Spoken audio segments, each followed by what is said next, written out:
Yo, what's up, y'all? This is Fat Man Scoop, the undisputed voice of the club, the two-time Grammy Award winner. Let me make this official for you. Fat Man Scoop, Crooklyn Clan, Internets. It's time to go with my dude, Premium Pete. Let's get focused. Let's go. Internets. Let's turn up. One time. Premium Pete. Come on, everybody get set. Let's go. It's the next episode. It's the Premium Pete Show. News, interviews, all of the info.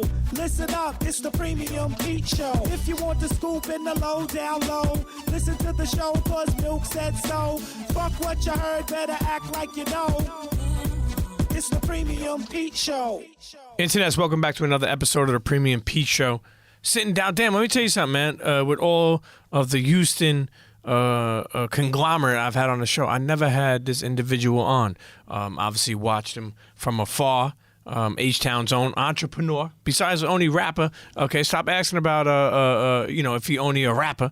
Okay, but listen, the one and only Lil Flip. Yes, sir. How you doing, my guy? What's that line in the beginning? Lil Flipper, right? Yeah. Lil Flipper. Lil Flipper. What was that shit he said in the beginning of the Sunshine? Was it Lil Flipper? Yeah, Lil Flipper. Yeah. Yo, right off the bat, for people, listen, I was telling people who might not know of you, and right. the people who know of you. So what we'll do, and I always say this, is people who know of you, I want them to learn a little bit more. People who don't know about you, I want them to learn about you. Bet. You grew up in H-Town, right? Born and raised. Houston, Texas.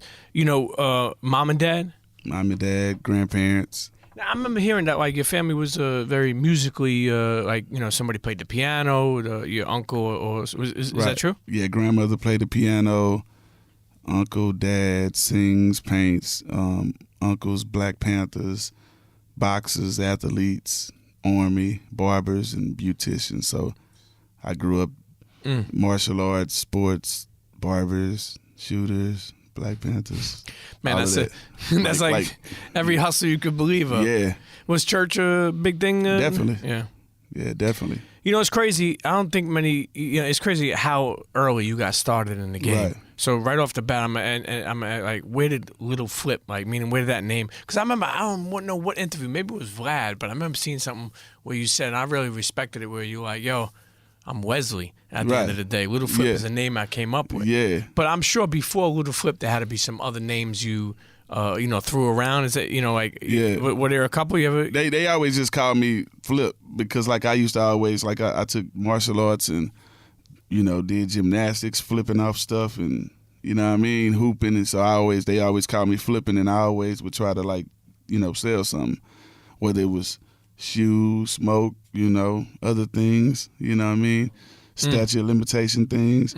Allegedly. Yeah. And, Although, go ahead. But, like, Flip, it's just been Flip from the jump. And then, like, one of my favorite comedians was Flip Wilson. Okay. And then, the Richard Pryors. And so I did flips. I told jokes like Flip. And you threw the little in there because you were young? I was the youngest person. Okay. You know what I mean? Like, I always hung around older people, you know what I mean? So I never really hung with, like, people my age, you know what I mean? Sure. Same here, yeah. Yeah, like. I learned a lot that way, actually, bad and good. Right. When people were trying to go roller skate and, it was cool. I come by a little bit, but I'm trying to get money. You know, I learned how to engineer at an early age. So, I'm 9, 10, $50 an hour, like, really doing it. You know what I mean? I remember you saying something about sneakers. That your pops wouldn't pay for a $200 Jordan. Right. My feet got bigger. Like, so, like, it was the Carmine Jordans, right? Yeah. So, like, I think I was wearing an 8.5, and pretty much, like, if you get the 8. Your shoe just has, like, leather where all the suede was, and, like, on the side the bubble don't come out, and so it was like a $50 price difference. And my grandpa was like, listen, you better get these. So, like, all the the grown men, they had the suede, and the kids and the women had the leather. Sure. And that was like a defining point in my career. That was the last time a person was gonna tell me no. You know what I mean? And after that, I just was like, I'm finna get this money. And basketball just became like, because I'm hanging with the screwed up. You were good at basketball? I was great at basketball. You I'm a shooter. School? Yeah? Yeah, I'm a shooter. Fuck, man. Lil Flip could have been a shooting guard for somewhere. Memphis Grizzlies. Yeah, I was going to do it, man. But the money. And then the crazy part with the sports, man, I had so many homies, man, that that were like great. You know what I mean? It was a guy named Darwin Youngblood. His dad was Big Darwin, and they stay in Cloverland. And then there was this other guy, I forgot his name, man. He lost one of his eyes. He was gonna go pro, and he could still shoot with one eye. Like, how did he lose his eye? I forgot what happened. My dad knows. He's like my dad age, but man, he used to be at the park, showing us how to shoot, man. But that money started coming, like going with DJ Screw, seeing him go to car shows and press up, 10,000 tapes and leave with none, you know what I mean, and helping him count that money. I'm like, damn, we just kind of almost like 100,000 in one day. Mm. So once I saw that, and then Money in the Streets, and it was just like, well, you get addicted to that shit, man. Yeah, it it's becomes like a lifestyle. Get money now, or be like my homies that's going to basketball colleges, JUCOs, and getting injured, coming back. I'm cutting hair. You know what I mean? Because it take a strong mind for you to follow through and go to college and go to a town where you have nobody. You know what I mean? It's a real mind fuck. You know what I mean? What even kept you? Because it's crazy. Because if you think about it, you dibbled and dabbled in all different things, right? You know what I mean? But you're still here. You Correct. know, it takes a strong mind to. You could have got sucked up, pause, but you could have got sucked up into that world of you could have been doing time. You know what I mean? Right. You could even with and we'll get to other shit, but even with beef shit, like you could have caught a charge. You know what I mean? Correct. Like, but you're still here, and not only just in music, and again we'll get to that too, but doing a bunch of different things. Right. But is there somebody that kept you, or your mindset, who was around you? You had mentors that I had multiple mentors, but the most important one was my dad. And then my grandpa, rest in peace to Robert Harris. Rest in my peace. grandpa, then Jay Prince and the Tony Drapers, Snoop Dogg, Devin the Dude, like and cats from the streets, to the Botany Boys and Screw. But like when I make most of my decisions in my mind, I be like, what would Big West do? You know what I mean? Because probably I would say like in around 2004, like I had my son in 2005. Like when I had him, then that's when I started changing my mind. Like I'm like, okay, I can't be, I can't be hot headed. Slap the shit out of somebody for just saying something you don't like. Then you know what I mean? Go away. Lose money. So, I just learned. I went back to my martial art roots. I'm a 3rd degree black belt in Taekwondo. Really? Yeah. So I went back to what my sensei taught me and about emotion and not letting a person words. You should be able to say I love you and fuck you with the same face. You know what I mean? Yeah, that's dope. You don't have to raise your voice to get your point across. Like, so, I just wised up and I had to do what was smart. You know what I mean? Do I want to risk, fucking up my ACL, spraining my ankle? It's a lot of injuries come with sports too, because I played football, basketball. I was the quarterback, kicker, running back, safety. Coach too? Man, hey, anything. And then for baseball was center field, basketball was point guard. I did track, like one track meet. I ain't like that shit. But when was this? How old were you at this time? You were like, what, 12, 13? Like for the what? The rapping? No, or playing sports? Playing sports like all that. my life. Like Okay. I played in like Little League and then so you middle still school. stayed in school? When I graduated. Okay. Because Yeah. I know weren't you hitting the road like at I was. 13, 14? So how did that all work out? I mean, my grades was on point. You know what I mean? You can miss days in school long as you don't miss like 50. You know what I mean? Most of the stuff was on weekends, you know what I mean? And now these days, more people do shows all through the week now. But back then, most of the times, most of the promoters, they didn't want to waste their money unless they got the weekend. Like, how are we waiting? You know what I mean? So weekend, we go get it. What did Pops do when you were growing up? He's a master car salesman. Okay. Yeah, some people sell cars, but he went to Washington, D.C., and they was like, man, you selling so many cars at the lot, like we want to convert you to a master salesman. So it's a difference in just being a regular salesman. So like he would just show me like different tactics and, how to negotiate, you know what I mean? And, how to speak and know what you want. And even if you don't get what you planned on getting when you walked in there, hell, if you at least get half of what you got, you should be able to take what they gave you and still make it work. because you made shit work with nothing. Sure. So, I just look at shit from a different angle. But a lot of shit was planned. Everything was calculated. It's a time to be a wolf. It's a time to be a sheep. What about mom? What did mom do? Mom, she did hair. Okay. Yeah, mom did hair. Grandma did hair. Grandpa was in the Army, but he worked at Maxwell House for like 35 years. Oh, the coffee? Yeah, so like that's why I don't drink coffee now. Yeah. That's why I don't drink coffee now, because like as a kid, he would like bring all the new flavors like a year before they come out. Like, look, try this. So all the new flavors. So we were exotic coffee before we became exotic pop. You know what I mean? But it's crazy. I haven't drunk coffee, bro, like since I was a kid, just because I used to drink so much of it. Yeah. Maxwell House in Houston. Yeah. H-Town got that coffee. And I got to ride on the floats. Like when they had Maxwell House, like when they had their parades, like Houston parades, I used to get to ride on the floats. Like I was on the Maxwell House, like with we had this news anchor named Marvin Zindler. Rest in peace to Marvin Zindler too. And yeah, I was on the float with him, and it was dope time. So I was already groomed and prepared to be in the spotlight. Like it's nothing to me. So when you growing up, and did you sign when you were 14 or 13? Like how old were you when you when I did my first deal, when I did a deal with Sucker Free. Yeah. First it was Sucker Free Entertainment, and I partnered up with Hump, and then I was like, man, let's make it a label. So we changed it to Sucker Free Records. He was CEO, I was CEO. But before that, I had put out I would go to disc makers and different places like that. I would press up my own little albums. I had like little EPs out, probably press up like 200, 300, Sure. just. And how old were you?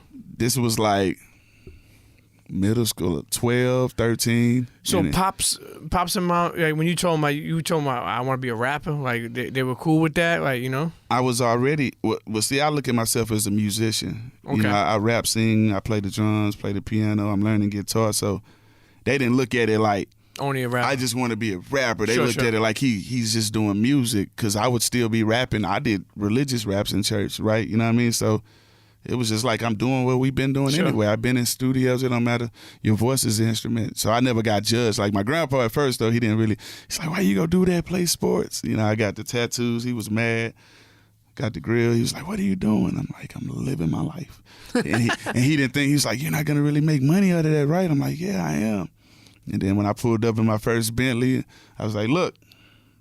Then I bought my house, and I was like, look. Is that the, and I always ask this to certain people, is that the, a lot of parents, people do different things. I've had people on from all walks of life on this show. Some, I recently even had this dude, Jeff Staple. He made the Pigeon Nike SBs and Correct. Staple Design. His parents, Chinese, they were like selling sneakers, like making not like what? And when they found out, when they thought that he was successful, he was written about in this Chinese newspaper. Everybody's different. Some people, it's buying your mom a home. You know what I mean? Do you remember where not saying that they didn't believe in you, but do you remember a moment where they were like, oh, okay, my son is doing well? The pivotal point that made him like, okay, it's for real. Like once we got our major deal with Loud Records, shout out to Steve Rifkind, you know what I mean? Legendary. Definitely. And once we got our deal with them and we did the Way We Ball video, if you watch the Way We Ball video, the kids that are like sitting on the curb singing, this is the way we ball, that's like my little brother and my little sister. Okay. And one of my cousins. But I also had my grandmother and grandpa, they came to the video I had the Burberry Jag. My grandpa had his Jordans on and stuff like that. I bought him. My granny had on a Sucker Free shirt. And they saw the video and they was like, okay, it's happening. And then when it came on TV, you know what I mean? It was like, okay, it's real. And then when their friends are like, we saw him. And then when I brought home the gold plaque, you know what I mean? Even though I gave it away to 97.9, my first gold plaque, I gave it to the radio station. It helped make me what I. Yep. So it was at a car show. The box? Yep. Yep. So I showed it to them. And then I gave it to 97.9 the box or whatever. And they was like, okay. Yeah. Congrats. And they from that moment on, my grandpa, he just always looked out and was like, take care. You good? You need some? I know you're making money, but if you ever need me. And that was a blessing. We'll bounce all over, but when you think about it, you had this dream of being an artist. Correct. You accomplished that. Right, how many years is it now? You think about that, you're in the game. 20 years? How many years? How many years? Man, bro, like in my family, if you born in my family, you got to do music. But like meaning like putting out stuff. Like, putting out like albums, material. I would say first project. in the business, like music. Yeah. I pressing up, recording, and 20? going to Kinko's. No. Well, you got to add it up. I would say 11 and 12. So how many years is that? Mathematician in the room. 23. There we go. 20. See, so you think about this. It's crazy how young you started, man. That's crazy to even be, a lot of people, like, it's like, I don't know, do you feel like you miss your childhood? Like, you know what I mean? Not really, because I'm Flip Jamin Button. So right now I'm fucking 18 again. Like I'm like, you can ask anybody around me. I'm having fun every day. Like sometimes people might be in bad moods and going through shit, and I'm cracking jokes. Like I got to think about it. People, when they want to go on vacation, they pay to go on vacation. Sure. I get paid to go places people pay to go, right? So I'm on vacation. So when I go home, I just kind of do I paint and I do the stuff everybody else hate. So watching movies, painting, that's cool. But now I don't feel I miss my childhood. I got to do, all the sports, play the games, all the Nintendos and different things. So everything was pretty cool. I balanced it out quite well, but I was always focused on the business, you know what I mean? Sure. Like, because a lot of people, they wait too late, They wait till they're like 18 to figure out what they want to be. I want to be this. Like, why can't you know what you want to be when you're 10? Why can't you dibble and dabble at it while you're that age and see if you actually like it? So when you get to, 18, you don't go to college for a whole 2 years and be like, I don't want to switch my major. Yeah, and then you just go work some, in a local store or Rite Aid or whatever. In debt. I ain't want to live my life like that. I think a lot of that has to do with parenting, because it's like your parents could shut it down, or they could fucking really like take you to the next level. Right. Like, meaning like, think about it, like a hockey kid, he going to play hockey, he's make the majors. I mean, his parents bought him when he was 4, 5, 6, 7. They must have brought him to 500 games. Right. They play a lot. They could have been like, look, like some parents could be like, nah, maybe they didn't think it was that serious, or maybe they didn't, it's too dangerous. Or whatever, and maybe they couldn't be. You're growing up in Houston, Texas, young kid, already in the mix, moving. Like, who were some of your inspirations? I'm from Houston, so it's always gonna always start out with Jay Prince and rap a lot. Yep. You know what I mean? Because I watched them build a car lot. You know what I mean? To an empire. You know what I mean? And I was there. With the Odd Squad, and rest in peace to 3-2, and the Black Monks, and Devin the Dudes, and the Fifth Ward Boys, and the Bushwick Bills, rest in peace to Bushwick. Like, I was there, to see the growth of the Ghetto Boys, group members changing, them also changing the spelling of the Ghetto Boys, you know what I mean? When they, and then, the Tila days, the Do or Die days, you know what I mean? Like, I was there to see the growth. I was at the clubs. I was on stage. I met the Twisters and hung out and smoked with them, and, you know what I mean? Like, at a young age, man. So for me to see what I learned from him, and then, the Tony Drapers and all these people, the Cash Moneys and the No Limits, like, I just compiled everything I learned from all these people, the Diddies, the Shugs, the Rough Riders. That's my fam, too. So I'm just like a big-ass bowl of gumbo of all of those people in one. Did you think, a lot of people from the South, like, you know what I mean? Like, a lot of people weren't focusing on the South back in the day, in hip-hop particularly. You know what I mean? It was New York City. You know what I mean? Then the West Coast came, and really took over, on a lot of levels, and the talent started to really, you know what I mean? Like, but then the South, you know what I mean, really was like, yo, we got something. We got something to say. I've heard that personally from so many people, not only just in Atlanta, in Houston. You think about what the influence of UGK. Think about 8-Ball. See what his shirt say? His shirt say, "Bitch, I'm UGK influence." Oh yeah, absolutely. Got a pocket full of stones. You did. But, think about it. LeBron was in a post game one time singing or going to the airport one time. He's like, I got a pocket full of stone, because he had the headphones on. And you think about the influence. But, you're in Houston. You're growing up. You remember, like, what was your first paycheck for like a show? You remember that? I also started out, I was battling too back then too. Yeah, that's right. And so like I also was doing like talent shows and little things like that. So, but my first, the first thing I had got was like 850. It was like I had got 850. Who were you battling? Who were some of the people? Are they still around? Like yeah, some of them around. What's the names of the? I don't wanna. I don't wanna. Do them like that because I did them so fucking dirty to the point where what I mean. And I'm cool with some of them now. But battling is still big. I mean, I just left my homie K Shine. Yeah, you familiar with Sue Surf? I'm familiar with everybody. Yeah. Like Hollow the Don. Hollow the Don is one of my favorite rappers. What was it? Loaded Lux. Loaded Lux, Hollow the Don, K Shine, Goods, T-Rex. Yeah. I met Top. Who else we met? Goods. Who I met Pat Stay. He was there. Like all of them, I fuck with it. Like I love that shit. I always ask people this, especially in battle rap. When we get on battle rap, we had a bunch of different battle rappers on here.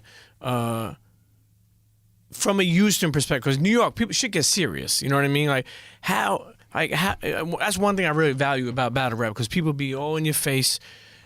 Talking shit about your mother, your kids, and I come from I grew up in Brooklyn. You know what I mean? So it's like after a while, I'm like, man, somebody snuff this motherfucker, right? Right? But it don't get like that. It stays. True. It's kind of like you think about it, where this don't always happen, but where it stays on wax, right, or it stays on within that realm. Like this is years ago. You talk about battle rap, yeah. In Houston, like, was it similar to what I'm talking about, where nobody got serious and just let it stay in that room? Yeah, for the most part, it always, and what we did, we freestyled off the top. Like, we didn't memorize our rhymes. Like, I was just telling K-Shine, I'm like, bro, y'all, I don't know how y'all remember all them bars. Yeah. 200 bars and just be like, on and on and on. Then you know what I mean? Like, I know if I put my mind to it, I could do it a few times as far as remembering all those bars, but for them to do it, consecutively, constantly, and just be ready to go round for round, and yeah, I love it. I'm a fan of it, man. I love that shit. But yeah, we battled, man, and freestyle, talk about what a person look like, their appearance, how they dress, what they look like, and 850, okay. Yeah. Ain't no wrong, a couple pairs of J's. Yeah, man. Go to Dreams, get the shrimp. Yeah, at night, go to Papados. Papados, go to Papados. Papados is good, man. Also, I mess with Max's Wine Dye. I don't know if you ever Max's Wine Dye. They had that chicken fried lobster. Yeah. You got to try. You got to try Lotus on the southwest. You got to try PJ Fish on the north side. You got to try this place called Calliope's. My cousin, they call it Calapi's. What's that chicken spot? Timmy Chan's. Yeah, Frenchie's. there's Frenchie's. Yeah, Comes I was with at the Frenchie's 2 pepper. days. Yeah, I was there 2 days ago. Okay, yeah. I fuck with Frenchie's. Yeah, you know about that Frenchie's, man. Yeah, definitely. Yo, so it's crazy, man. The dude's journey is it's so funny because when you have somebody that been around for a long time, there's so many different things, So boom, you're in battling. You're doing shows on the weekend. You're making some money. You're hustling. You're moving around. Like, did you have any thoughts of even signing to a label? You know what I mean? Like at that time, because you were signed. You had your own label, right? But you weren't signed. Right. When was the first time you were signed to a major? Was it Loud? Or? Yeah, it was Loud. 2001. And who was on there at the time? On Loud, who were my label mates? Yeah. Okay, so what happened? I signed to Loud. The people that were on Loud at the time, it was Exhibit, it was MOP, it was Big Pun, it was Terror Squad, Fat Joe, Dead Prez, yep. Who else? Was Banner on there at the time? See, once Steve left Loud, then he formed SRC? Yeah, SRC. He formed that, and then he signed Banner, and then me and Banner was already doing business, and but yeah. Yeah, my D was on my label, and then it folded, and then I got put to Columbia. So then I became Exhibit was on there, the Alcoholics, and then I'm on Columbia now. So now I'm label mates with Beyonce, Bow Wow, Nas, and I remember when Nas was putting out the double album, the Streets Disciple album, and he called me on the phone. I was like, this ain't no Nas calling my phone, right? And he's like, nah, Flip, I just want to holler at you. He like, man, so you always doing these double albums. Like how does this shit work? Like, do I just get paid a good money on the back end? Like, I'm like, nah, it counts as 2. You sell 250, you're gold. Sure. Yeah, sure. I'm like, he like, for real? I was like, yeah, you know what I'm saying? That's how Pac sold 10 million All Eyes on Me, because he sold 5 million. That's how big Life After Death, it counts as 2. And we talked for about 10 minutes, man, and that was a historical moment. And then I ended up actually, so peep this, how life works, man. So I met Wu-Tang Clan at this store called Active Athlete, right, in my Active hood. Athlete, sneaker store. Right. Yeah. So I met them, like I'm coming home from church, and these guys pull up in a van. Method Man hop out, ODB hop out, Ghostface with the big, Yeah. It was Kappa, he was there. All of them weren't there, but it was like probably like 80% of them. Yeah. They hopped out, yeah, man, we Wu-Tang Clan. I hadn't heard of them. I'm like, I never heard of it. He's like, yeah, we got this record, Method Man, MET. So I got the record. It was a record store next door called Stick Horse Records and Tapes. So they went there and I met them, right? Jammed it. So I was putting different people on Wu-Tang Clan. So then 8 years later, I ended up being their label mates. Then 2 years after that, my first tour in Europe was with Wu-Tang Clan. So we doing festivals. I took Big Shasta with me. We performing for like 20, 30,000 people. Amsterdam, Switzerland, London, Zurich, England. We went everywhere. Berlin, Germany. Damn. We went everywhere, Stamps bro. on the It was crazy. motherfucking passport. And so we leave Amsterdam, and I get a call.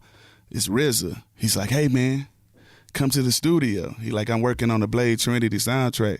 So I tell Big Shasta, I'm like, because that's me. Like, a lot of times when people call me to do stuff, instead of me just being like, yeah, they call me, I'll figure out a way to give an alley-oop to somebody that's around me that's been grinding with me that deserves a shot. So I'm like, Shasta, he want me, but you go do the hook. So I had Shasta do the hook, and I ended up meeting Wu-Tang Clan, then becoming label mates with him, then doing my first European tour with him, to RZA putting me on the Blade Trinity 3 soundtrack. So thanks for that gold plaque. Did you ever mess with Nas again after that conversation? I seen him a few times. He had a show. He was on tour with Lauryn Hill. They came to Houston, and I went and chopped it up with him. Like I'm like one of them people. Like I like to be a fan from afar. Like I'm not one of the people that be like, oh, you're in my city, I need to be on stage with you. I like to. I'll go say what's up, but if I don't get to say what's up to you, I'm not going to be mad. Or if I don't get a picture with you, I'm not going to be like, you know what I mean? So I saw him and spoke to him and just let him know I was in the building and told him to keep it up. Yeah. What about Beyonce? Beyonce, I haven't seen her in a minute, but like I knew them, since we was kids. You know what I mean? We would always be in the same, circle, same parties. She showed a lot of respect for Houston when she made that track, and she had the remix. She had Bun on it. She had Lil Kiki. She had Zero, I think. She had. She had a lot of people. She showed a lot of love to her hometown. Definitely.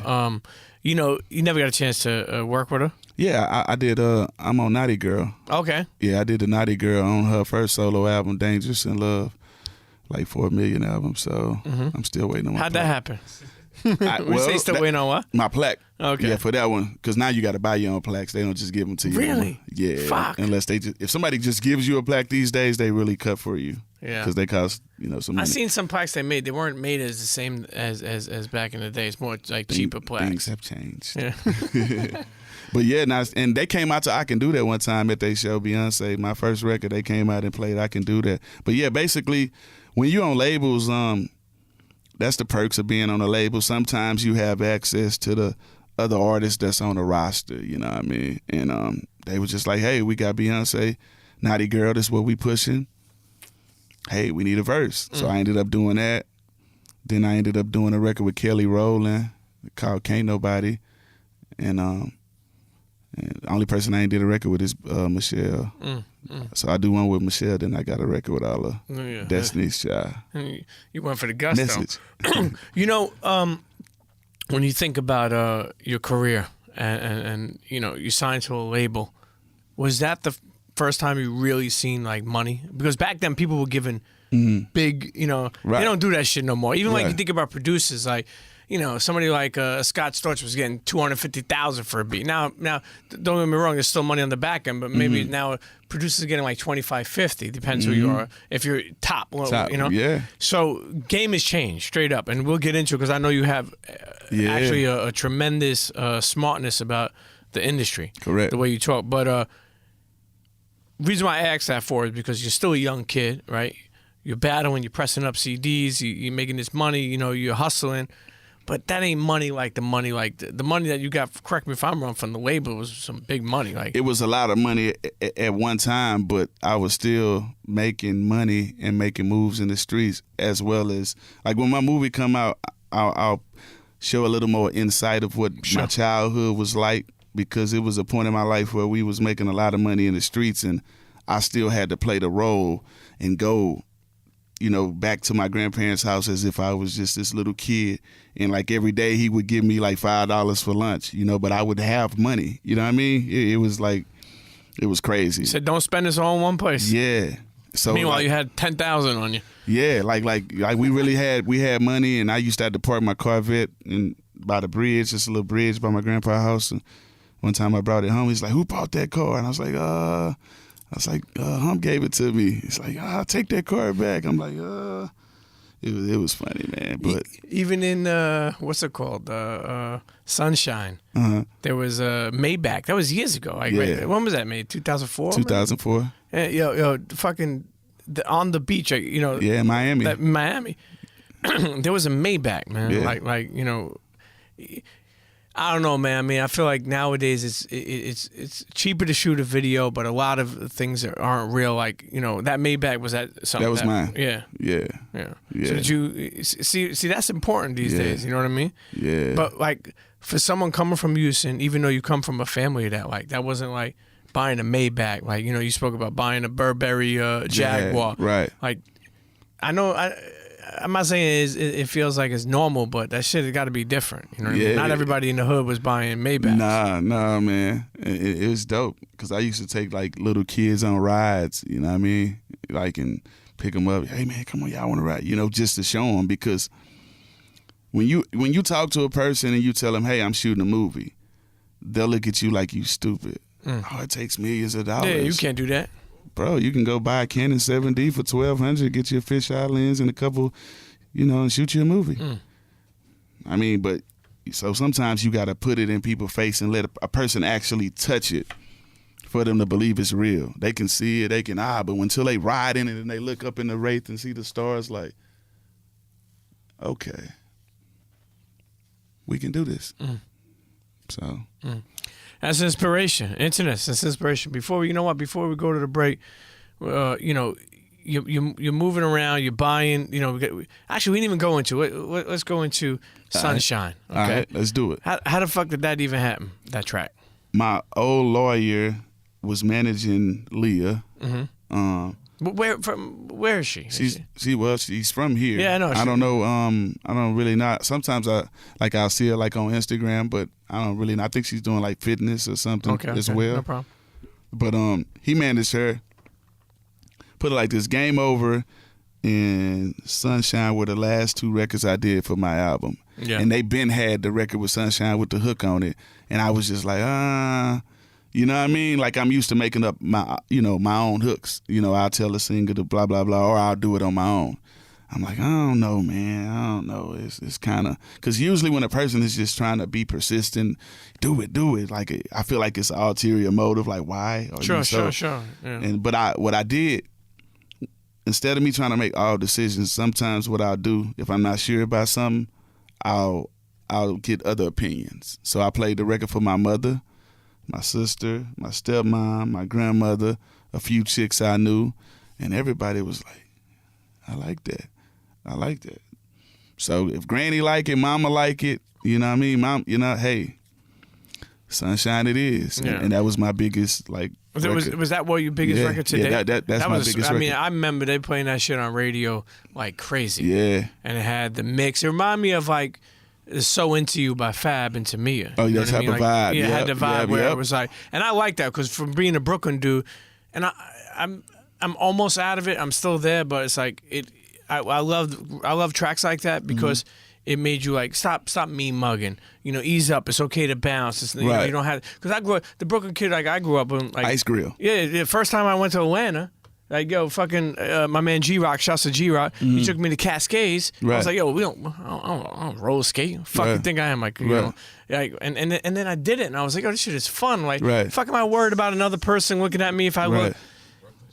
It's just stupid shit, but that's the dope part. You grew up where you grew, and then as you travel the world, you get to de-brainwash yourself from the things that was put in your head, Sure. and you keep the little things that you feel that are important, that are your roots, and then you can kind of, apply the new age with, what you were, the old school with the new school. You just blend it just a little bit and still remain you. Yeah.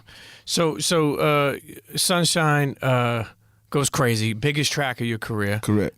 Before that, Game Over, right? Was that? Yeah, that was the first one. And how did that come about? Well, I'm a hip hop like literally head. I'm a jukebox. Like I study it. So right.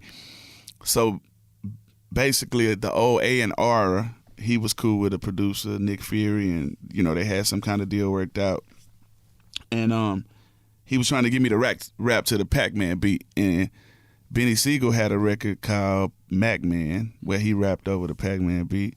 And so I was like, I don't want to really do it. And then there was some people from where I'm from, they also had a record on the Pac-Man beat that was playing. So I'm like, bro, I don't want to rap to it. Benny did it, even though it was like a 4-year gap between that one. But the people who was from my, my town, that record was playing in my town. I'm like, bro, I don't want them to think I'm trying to. Sure. You feel me? So I put it off for like 5 months, 6 months. Then he came to me like, hey, if I pay you, will you rap on it? I'm like, how much?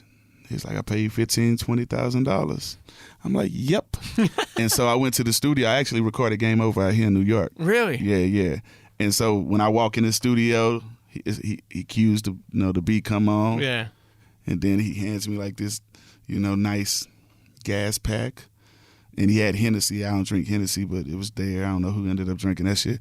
But so that's why I started off Game Over with, oh shit, y'all done fucked up. Let me in this bitch. I was trying to curse so it could not come out and be a single, but it didn't work. I remember that video was classic, man. The crowd was going crazy. Yeah, and Bun B is the one, he's the one doing that on the stage too. He the one, he just made him do it. He's like, I don't know, it just came out of nowhere. But so when I do shows now, people, they're like, because of Bun B. But yeah, I had Zab Judah in the video. He came. Classic. We We were behind and shit. He was like, man, I'm just gonna sleep right here. And he slept on the couch, you know what I'm saying? Get well Zab too. You know what I mean? Who else was in there? Big Selski from the West Coast. Mr. Cartoon from the West Coast. Oh, do the tattoo artist. Yeah, he was in there. Yeah, That's legendary. that's who was in there. Big Rich, my tattoo guy. It was epic. Those were epic times, man. To be from that era and just to, put the music out hand in hand. Good old days. You feel like you celebrated those moments correctly? I did. Yeah. I'm celebrating them even more now though. Yeah. Because back then I was like, I'm like one of them people like, if you get a plaque or you get a ring or you win a game, or I'm like, okay, that was yesterday.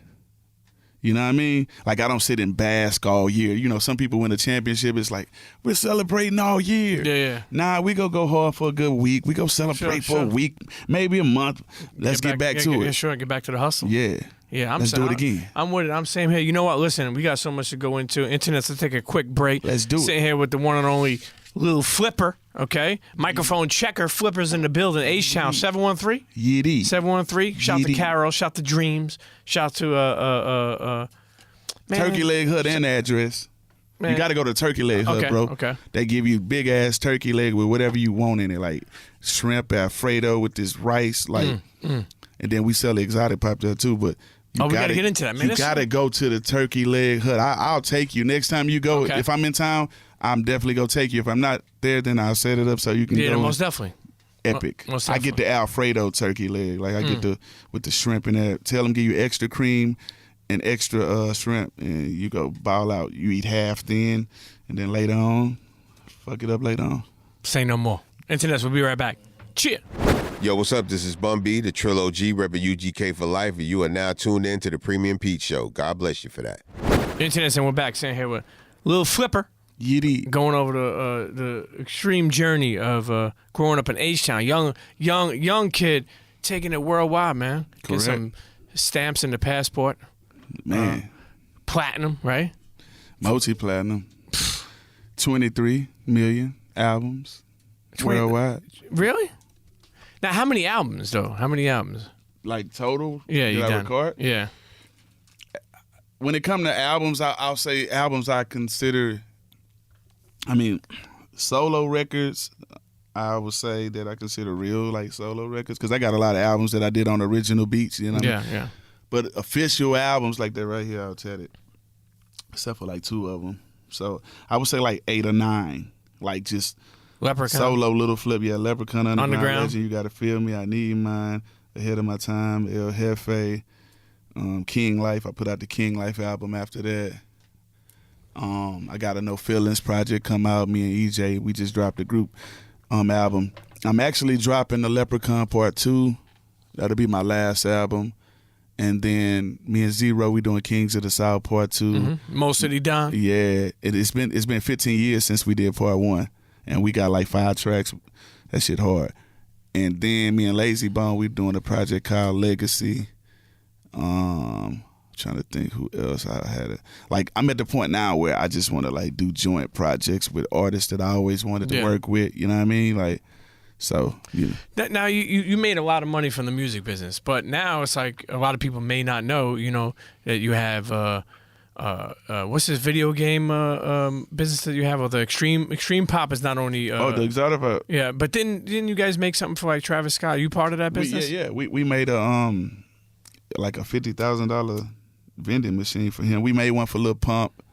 I'm getting one made right now, but we wanted to get Travis, his shit first. Yeah, like, explain to people what it is. So Exotic Pop is like, it's like different flavors of drinks, you know what I mean? Pops that people don't, get to see. Like everybody's used to like orange, Fanta, red, grape, but sure. They're like 20, 30 other flavors, like banana and fucking cream and like even with the cereal, we get cereal, chips, snacks. Like we got Reptar, we got Nestle Crunch, Honey Bun cereal, chocolate like Lucky Charms, like cotton candy, man, bro. It's unreal, you know what I mean? And so my partner's Charleston, like we moving, we're probably in like 15 to 20 stores, but we keep it kind of exclusive, you know what I mean? And it's called Extreme Pop.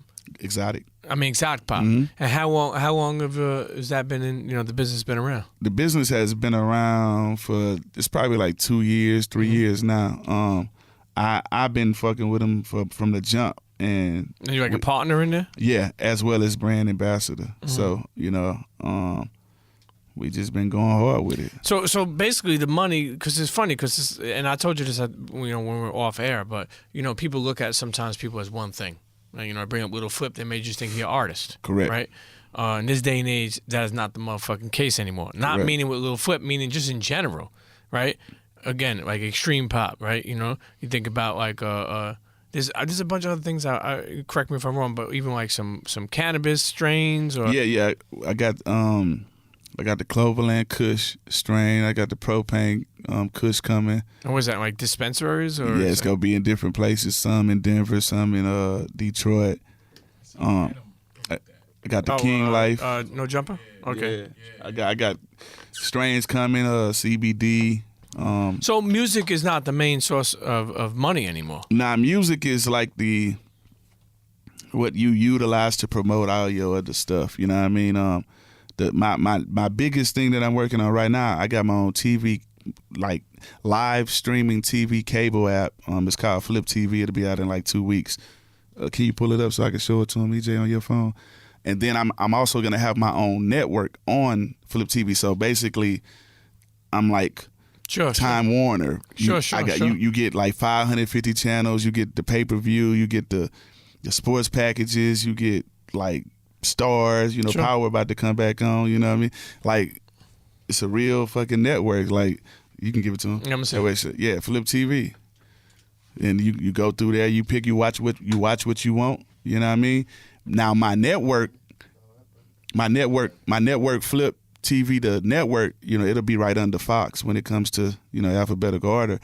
I'm gonna launch that in like late October. And it's gonna be some dope shows. There's some dope artists and dope people that's gonna have their own shows as well as comedy. So we got some surprises, man. I'm gonna show one of my aliases is Flipsy Jones. Okay. Because I can find talent. I play instruments. I direct. You feel me? Like my vision is to. I don't have to always be in front. I can be behind the scenes and make some shit happen like Ghost on Power. You got your own Netflix over here. Hey, Yeah, I like what's it called? Even think about like Chameleon, and all That's my guy, all with the the tech that he's been involved in, and you know why it's so important too? I'm gonna tell you why, and this is just my opinion, because people again will think of Chameleon, Lil Flip, whoever it is, especially in hip hop, and people. A lot of audience have a wrong opinion of relevancy. correct. So they may say definitely. like, "Yo, Lil Flip ain't popping Yeah, anymore." you ain't on no TV. You ain't on TV. You fell off if you ain't on exactly. TV. But meanwhile, I was thinking about somebody like Nas, even though Nas is legendary, right? But think of all this doorbell he did with the ring with Amazon, the pill pack he did with Amazon, right? Mm-hmm. A lot of people didn't even know Nas was dibbling and dabbling in all these investments. So that's why it's important to take. I always believe like spin off, take what you're doing, Right. and get yourself in some other buckets, because you are who you are. It's important to be like being the ambassador. You're your ambassador too, not only because you're a hustler. No, but think about it. But because you're a Lil Flip, think about the name you built. Like, but you know how you got the green tea Kit Kat? Yeah. Oh, you mean the Japanese? No. It's beyond that, bro. It's beyond that. Way beyond that. Like Fanta, they got like different Fantas. That's like, dude, Fanta, like you said, Like pineapple, 30, 40 cherry. flavors. Nope, forget that. Pomegranate Fanta. Yeah. You ever But seen who the fuck is making these drinks? So is that you? Is a lot of extreme pop used to do to drink some double cups? Hey, it can be. You know what I mean? And the crazy part about it, some of the sodas are like $20. Really? Yeah, some are 15, some are 10. But yeah, it's it's I saw epic. this shit, I was like, yo, this shit crazy. Even looking at the what would be the proper term? Scissor drink. Well, in my defense, my prescription. Okay. My valid, legit prescription. But yeah, you think about Houston and you think about 3-6 Mafia. You think about sipping on some scissor. You think about like how big it's got. I mean, I remember seeing all different artists. You think about Little Pump, right? I think he drinks. It's a bunch of artists. Allegedly. I don't want to sit here and start mentioning people who drink it, but people who drink motherfucking. I remember even Paul Wall used to drink a lot of that. But some people, I know a lot of people talk about how much they like it, but I know a lot of people talk about how bad it is, right? Meaning like, and I don't know about it, so I'm just asking. Meaning like I don't know the history of it, but are you aware of like people saying like it could fuck you up in the head, or you know what I mean, like kind of like shut you down as far as your body or brain, Because I asked this too, even to like DJ Paul or Bun, like when they sipping on some scissor, some people think about it like it may not be the best thing to push, right? You know what I'm saying? Yeah, I mean, to each his own. Yeah. Any too much of anything will fuck you up. You got to do things in moderation. You know what I mean? Me, it's a little different for me. I have a valid prescription. But it's people that grew up listening to our music. Like when we were younger, we used to like go hard. You know what I mean? Do retarded shit. You know what I mean? And Jolly Rancher in the bottom. all that. You know what I mean? But as you grow older, you see people losing their lives, and you got to still drink water. You got to still drink cranberries. You got to still work out. It's things that you know what I mean? You can't just drink it all day, because everybody got something that they like to do. You know what I mean? So you got to find out what works for you, but don't overdo it. You know what I'm saying? We rapped about it. We made that shit cool and all that. That's fine. But as we grew older, Screwed Up Click members, as we grew older, you can hear it in our music. We talk about it. You know what I mean? So, you just got to do things in moderation, man. Yeah. And put some water in. You got to drink some water. Yeah, respect. One of the many things that people ask you throughout your career, obviously, is when the whole shit happened with T.I. Mm-hmm. And actually, some of the interviews I seen, I was like, yo, I really like the way you handled it. Like, meaning like, just in the fact of like, just level-headed type stuff, and learning how to diffuse shit, or even learning how to like, not feed into the bullshit of it. Right. You know, I admire that because it's easy to pop off. Oh yeah, You know what I'm it's saying? It's easy to catch a case. People don't realize that, man. You could be fucked up. Next thing you know, you in jail the next morning, Right. facing 10 years. Correct. And you know, it's like at that time, you know, like for people listening who may know or may not know, you know, when that whole shit happened with you, I do remember like where you were, like what the fuck even like made that happen. I'd rather not go into it because sometimes when you talk about old shit, it bring up old wounds. And, you know what I mean? But what I will say, it really started over some dumb shit that we could have just talked about. You know what I'm saying? And what else is crazy is like my last name is supposed to be Harris, right? That's my family name. You know what I mean? His last name Harris. We fuck around and be cousins. That's some crazy shit, right? Yeah. But it was some stupid shit. But I remember even saying, you know, that Jay Prince, you know, was the one who kind of like set up a sit down. Yeah. You know, like a mafia sit down. If you think about it, like because I call it mob ties. Yeah. And he set up a sit down. You know, it's funny because that was years ago, right? Yeah, that was like 10. And you 2005. But you think about it, he's still doing that type of stuff. You know what I mean? Being the, you know, the Godfather. the godfather of it, and like, yo, y'all gotta, you know, squash this out. How important is Jay Prince to you, man? Man, shit. You got God, you got Jesus, you got my dad, you got my grandpa, then you got Jay Prince. Yeah, because like we've had multiple conversations, you know, about a lot of different things, you know what I mean? About how I should move and, you know, just life. You feel me? And I soak it up. You know, my dad and Jay Prince, they close, you know, they talk and chop it up and go do their own thing, you know what I mean? But yeah, like as an OG, I mean, you know, if you got people that idolize you and look up to you and following in your footsteps, you know, it's best you teach the people coming after you the right way, you know what I mean? So they don't get out there, and because one quick irrational decision can be life-changing and be a domino effect for multiple people. So it's really best just to stay out of other people's business, stay out the way. If you got a problem with somebody, talk to somebody, because somebody might do something or say something and you might take it a certain way.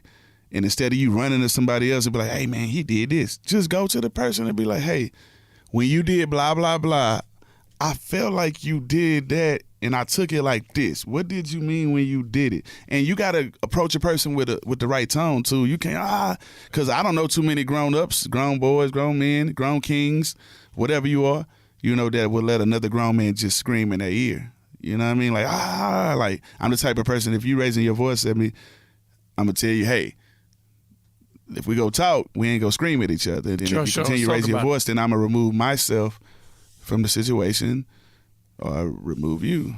Somebody got to go.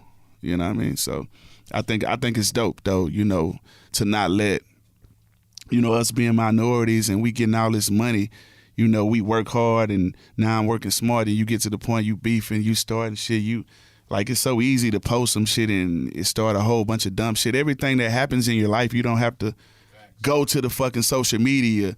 You know what I mean? Like it's crazy, man. Motherfuckers getting shot and be I mean like nigga, you alive and you bro, what is going, you know what I mean? This shit crazy, man. So, you know, shout out to the OGs that do, you know, guide the youngsters and the BGs and the YGs and all that good shit, you know, down the right path, because you still will get karma for leading somebody down the wrong path. You know what I mean?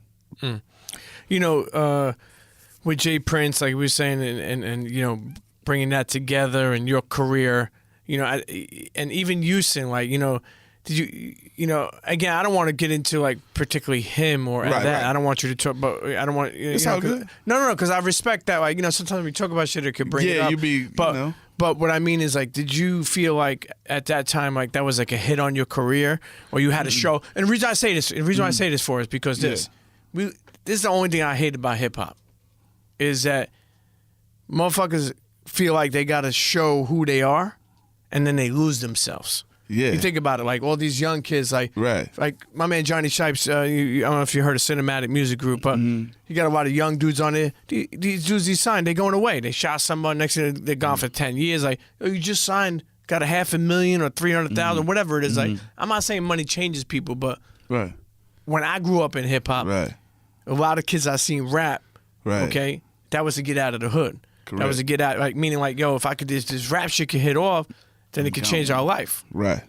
So you don't want, like, sometimes I guess in order to prove how real you are, you could lose yourself. Correct. You know, so I say that, you know, at that time, like, you know, like, I don't remember, but from my opinion, like, you know, I remember, like, it's like, you don't know who's around you or who got your back, or, you know, or if this one supports what you're doing, Yeah. you know, even before the whole Jay Prince Right, shit, I mean, because right. Jay Prince brought it to, like, a real Yeah.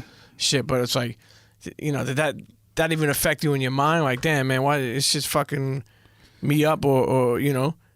Man, my dad already prepared me for a lot of the things that was happening in the industry. You know what I mean? It's a lot of things that go on, you know, behind closed doors that a lot of people, fans are starting to know more now, you know, the games and the different things that control the industry per se.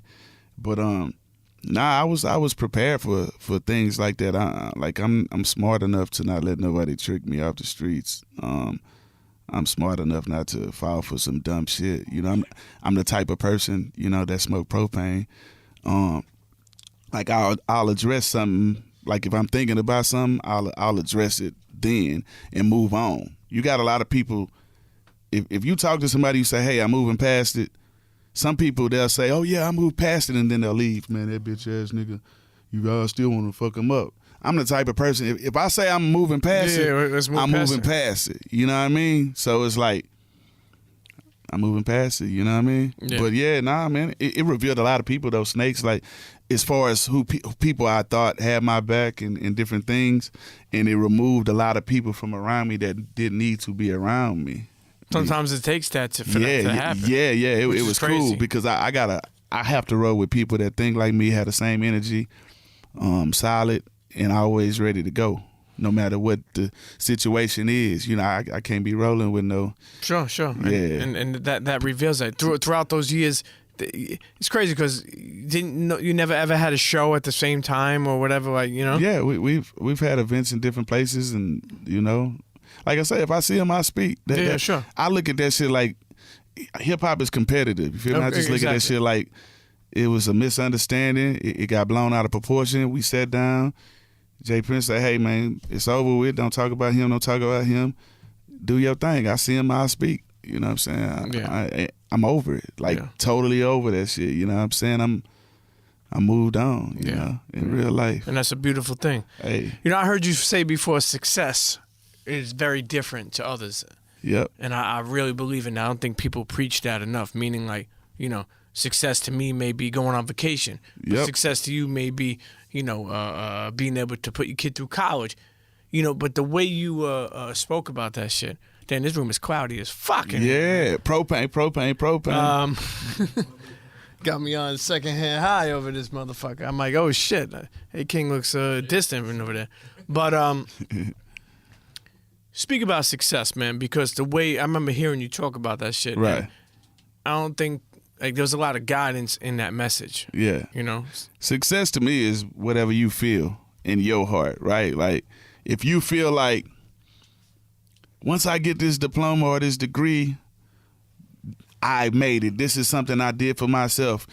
I made it. Like whatever goal you set for yourself, that's cool. Like a lot of times people let other people brainwash them into what, you know, success is. Like if you're not on the radio like you were, you're not hot. Well, people don't really listen to the radio like they did anyway.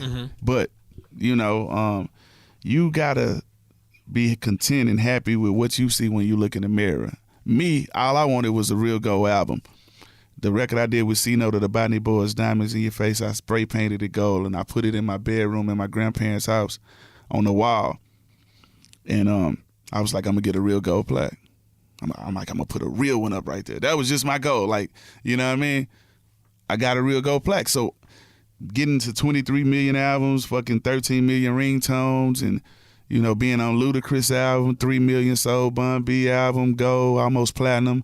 Chingy's album, Nelly's album, those both platinum. Any Young video Buck's games, album. any NBA? They had my stuff on 2K, and then I was on Def Jam, Fight for New York, the Blade Trinity, the Chingy album, the Beyonce album. And you own all Pimp C. your masters? What I write? Yeah, I own. Well, I have partners with them. Okay. The stuff that I put out after my major label, I own all of those 100%, but I own some masters 50%, you know, 30%, you know, whoever my partners were. So it's cool. It's better than not owning nothing, you know. Of course. I remember that deal you signed, the big deal. I think it was like supposed to be like 20 million. It's 22 million. Yeah. But you didn't explain to people who may not even know the music industry how it works. Meaning like, okay, so you got this deal for 22 million, right? But they got to give you money up front, right? They got to give you money up front. And then you owe them a certain amount of albums. You owe them a certain amount of albums. You have to shoot a certain amount of videos.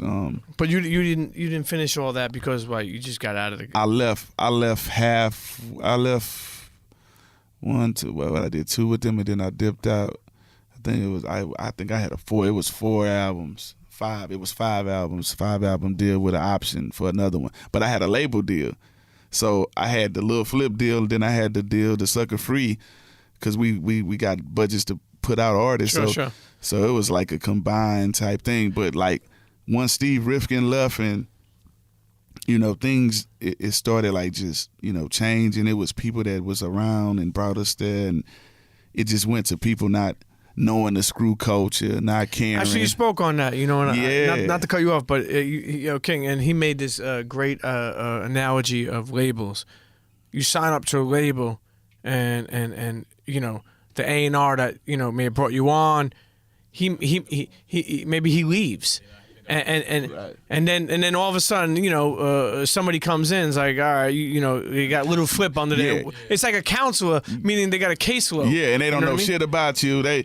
All right, you're the new. All they caring really about is the numbers, the black and white. All right, let's see. All right. You might be an R&B guy. Yeah. Not even know, you know, your market is. You know, so it gets tough like that. But why did you? I don't even know where we were, man. It's fucking Leaving so the label. cloudy. Why did I leave? But why'd you leave the label? That reason. You got water. It got unfamiliar to me. The people. I'm an energy guy. I don't give a damn if you worth $1 billion, you a king, a prince, I don't care about none of that. You feel me? Like, if the energy is not right, I will leave. I will remove myself because I can go get. I know how to use my mouth. You can put me in any city, any state, any country. I'm gonna find whatever I need. A place to stay, somewhere to smoke, the shooters, the hustlers, the lawyers, the Jews, the businesses, the Muslims. You know what I'm saying? The Asians, the Mexicans, everybody. My fan base is so broad because throughout my whole career, I never stopped working with people. I never got my deal and was like, I'm platinum. Fuck all you independent guys. You look like the guys that used to pay me $1,500 and $2,000 for verses, and now I'm, you know, platinum, right? And I see these guys. So for me to be like, hey, I'm platinum now, you got to give me 30. I don't forget the people who helped me, right? Sure, a lot of the people I did stuff for, the prices really never changed for them. I remember saying you were doing 40 verses a week. Yeah. Now I'm doing probably like 8. Yeah. 5 to 8 now. Yeah. A week. Yeah. I did. But one you were last saying night. the prices change. Were you saying, but they don't change? Yeah. Because I remember the hunger. Like when I'm an energy person. So when I'm talking to an artist or I'm on the phone and I'm like, hey man, what you got, bro? Be honest. All right, man, I got like blah blah blah.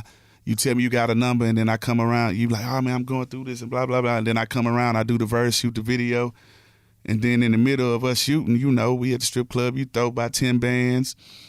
Hey, hey, my homie, you want me to buy you a pound of weed? Nigga, I don't want the weed. Give me my money. You feel what I'm saying? So sometimes people will lie to you and be like, I'm doing better than I am. And then when you do the stuff with them, and then next thing you know, you start seeing Audemars come out and like damn, I thought you just was a Fossil watch guy. Like, you feel me? So I feel. Can I have one of those? Appreciate it. I feel energy out. So what I'm saying is like I stayed doing music and collaborating with new artists, old artists, you know, Sure, you stay, yeah. mentoring them and blah, blah, blah, and it gets reciprocated. Those guys, they grow up, they join frats, businesses, gangs, whatever, and they end up booking me for quinceañeras. Sure. And then it just goes, hey, man, my brother brought you to our frat 10 years ago. Well, I'm the fucking, you know, the president now. We want to bring you. You know what I mean? And it just fucking, so I'm going from stadiums to a quinceañera, from a quinceañera to fucking a bar, from a bar to a EDM show with Marshmello, from that to a safe hole in the wall. You feel me? From the hole in the wall to, I'm just bouncing ever. So I want to cover as much ground. I don't get caught up in it. I'm multi-platinum. I shouldn't be in a club that holds less than 500. Why? Those people deserve to hear my music too. Sure. You need to know Propane out. You need to know Cold Hearted Kings out. You need to know Trap Rouse out. You need to know Capone. You need to know all these people. So I'm going everywhere. You know, I remember hearing that you convinced the label to pay you to go on a promo run. Hell yeah, and I convinced them to pay me to do Game Over. I told them no, and they gave me 15 or 20, one of them numbers. But why'd you tell them no? Because most people weren't telling people no. Because this is the thing. They're signed to the label, they're going on a promo run. A lot of people don't understand, like, even when you take time to go on a promo run, you still got bills, right? So if you got all these different businesses and these entities going on, and you know, this business is required for you to put up $1,500 a month. This one is $500 to maintain. This one is $8,000 a month. You know, oh shit, a tornado hit. We lost all our supplies. Oh fuck, you never know what the fuck's gonna happen. So coming from the streets and hustling, like most people, they wait to go hustle hard when something bad happens. Sometimes you got to light a fire under somebody's ass to actually make them do it, because if everything was comfortable, what would you hustle for, right? So instead of me just being a person like, all right, I'm going to wait till something happen and then I'm going to go hustle, I'm just programmed to hustle. I'm just go hustle. Anytime I spend any amount of money, I'm trying to figure out how I'm going to make that back. I just spent $30 at Popeyes. Like, Yeah. I'm waiting on somebody to cash app a verse or something. I need to make that back. ASAP. I just need, it has to come back. Yeah. And if you throw that shit out in the universe, sometimes, for me, it happens all the time. So when you told them that you want the money to go on the promo run, did they deny you right off the bat, or they listened to you? They were like, I mean, they eventually, I know they did it, so, but. They were like, what do you mean? And I'm like, bro, if I go on the road for 50 days and don't do no shows, paid dates, I'm going to miss, X amount of dollars. You know what I mean? I'm like, so, I'm like, okay, well, I'm getting fucking, I don't know what I was getting like when I told them this shit, but it was somewhere in between like 12 and 15,000, like a event, a show. And then the video came out, you know what I mean, the way we ball and all that.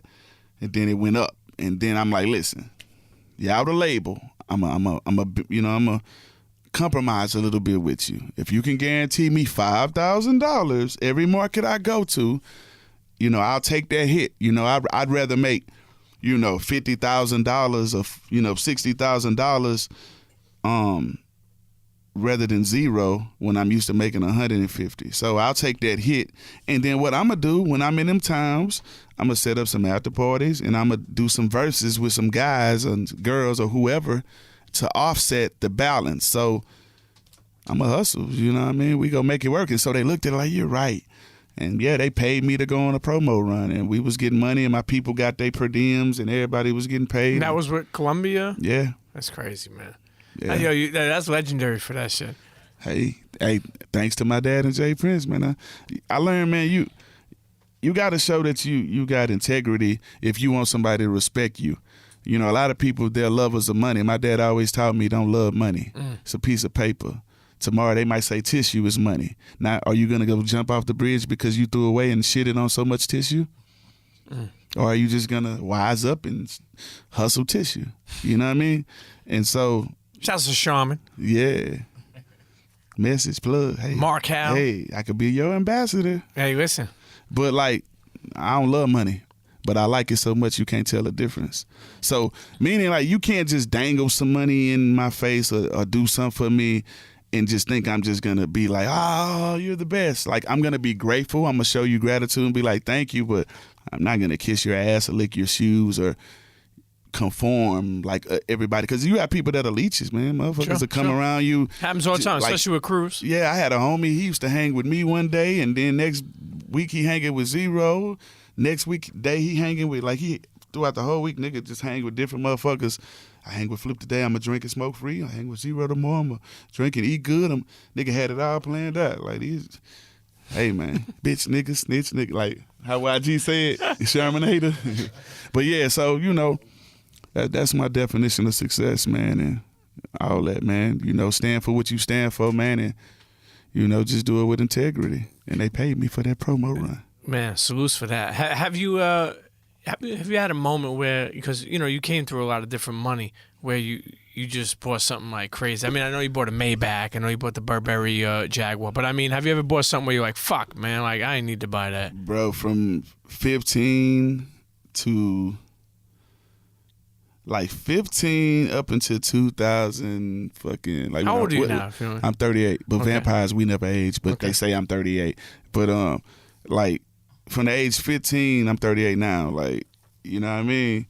Like to 2004, before I had my son, 2005, like I was just we was going in, because prior to music, I was doing other things, and my company I kept were some very powerful people. So I was living like some real fucking blow type lifestyle shit, like $1 million parties, people just walking around with naked women with fucking, different party favors on trays, like $1 million mansions, people renting them out for like fucking, $100,000 a day, tigers, like this, real shit like that. And that shit could get addicted, man. yeah, it was. Like I used to buy like art and just like fucking rent mansions and just throw parties. And because I used to always, like me, I don't really like to be around a lot of people. I'll do my job and go, whatever. Sure. But man, I used to do my job and then I'd throw like a little private party, me and a couple of my partners, and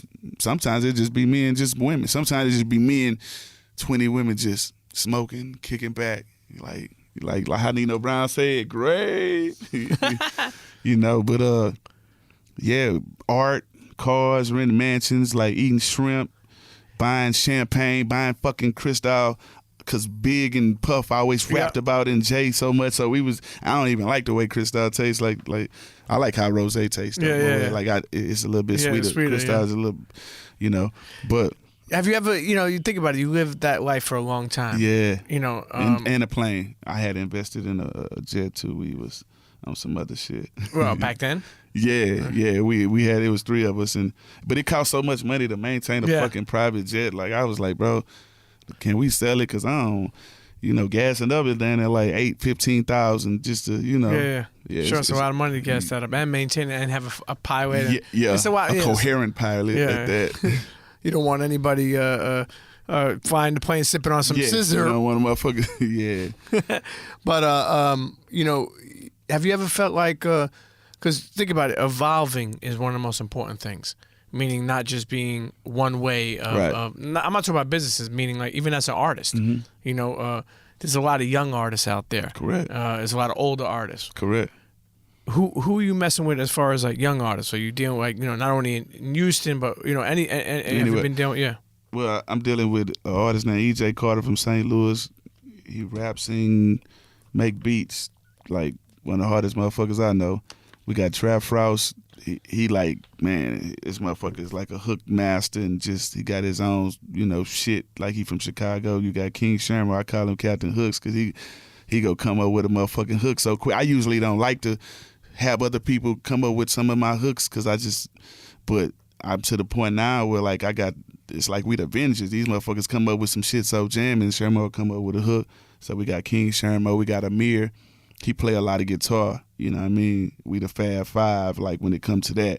Like, and these are people in your like label? In my camp. Now as far as new artists that aren't like partners with me and stuff like that, like you got I'm a fan of J. Cole. Mm-hmm. I met Cole when Cole first came out. And I feel like his first album, Sideline Story, should have won a Grammy. You know what I'm saying? But we'll talk about that on Flip TV. It'll be a lot of hip hop debates. Stay tuned. Yeah, I'm gonna have you on my show, and I'm gonna interview you. Absolutely. And we gonna talk about We'll like put you on Flip classic TV. albums. Yeah. Like, what do you think? What's your favorite 3 Nas albums? Sure. And why? We're gonna go into those details. But yeah, I like J. Cole. I met him on the beginning of his career. He humble, cool as fuck. I like Big Sean. He brought me out when he came to Houston. MGK, he brought me out when he first came to Houston. Wiz Khalifa, he brought me out when he first came to Houston. Who else I fuck with, man?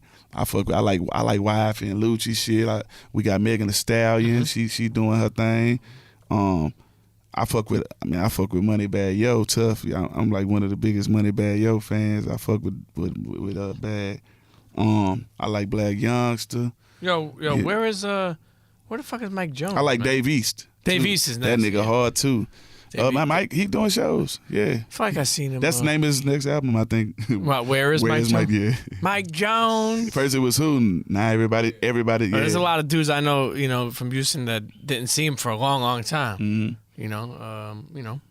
Yeah, he doing shows. He be doing shows. We probably had 5 shows together in the last 2 years. Who you been listening to? Oh wait. Man, I've been jamming Moneybagg Yo, his new Forever Heartless project.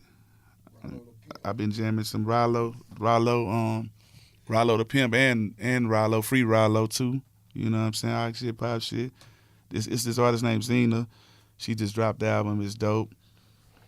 I'm jamming that Polo G. How about at your party? I'm with the gang. That's like one of the records I jam. My daughter when I loves first that, get- man. Hey, bro, I get up and jam that shit in the house. I be jamming that Rowdy Rich.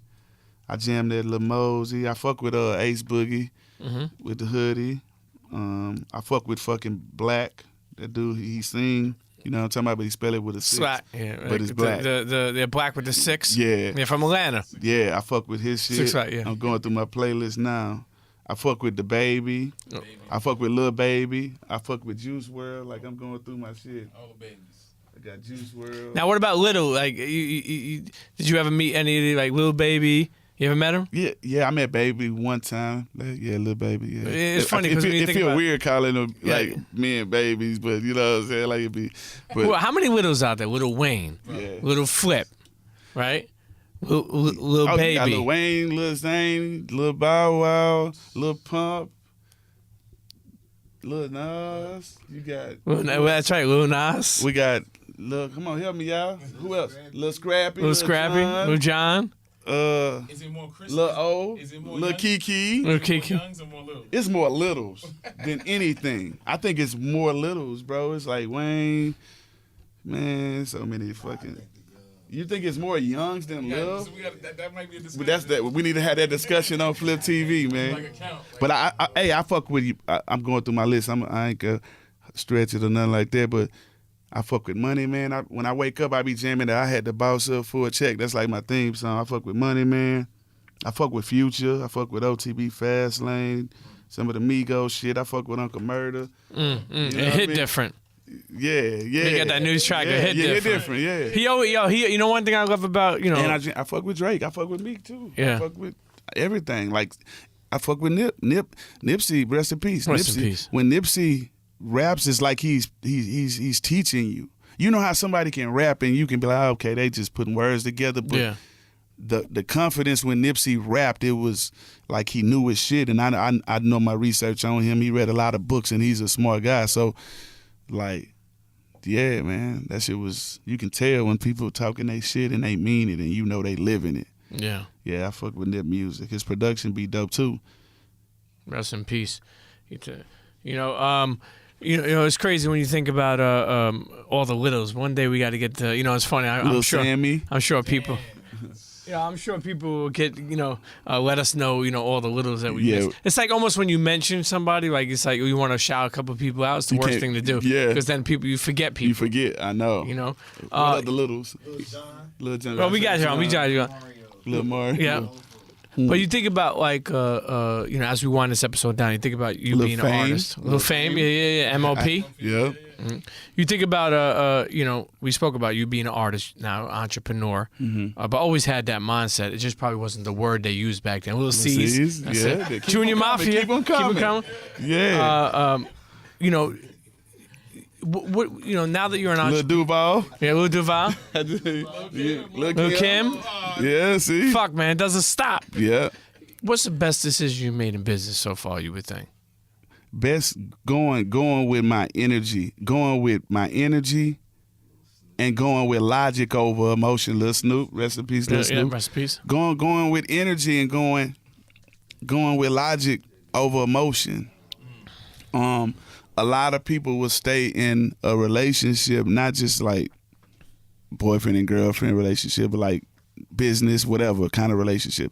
A lot of times people will stay in a relationship that is unhealthy for their mind. Lil Zane, yeah, I said Zane. Lil Peep. Like Lil Peep, yeah. Lil Mama. Lil Mama.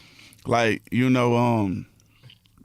lot of people stay in fucked up situations, due to what that person is giving them and how much money. Like, I feel like my energy, man, and my peace of mind is worth more than any money a person can give me. I mean, you already proved that with getting out of the fucking label. Yeah. But they can't come after you for that? Like, meaning that if you owe them, like, albums? No, I paid them $2 million to leave. Really? Yeah, we paid them $2 million. Is that Lil Troy. Lil Troy, yeah. I wanna be a baller. Shy Collar, rest in peace, Big T. Yeah, keep them coming so we can figure this out.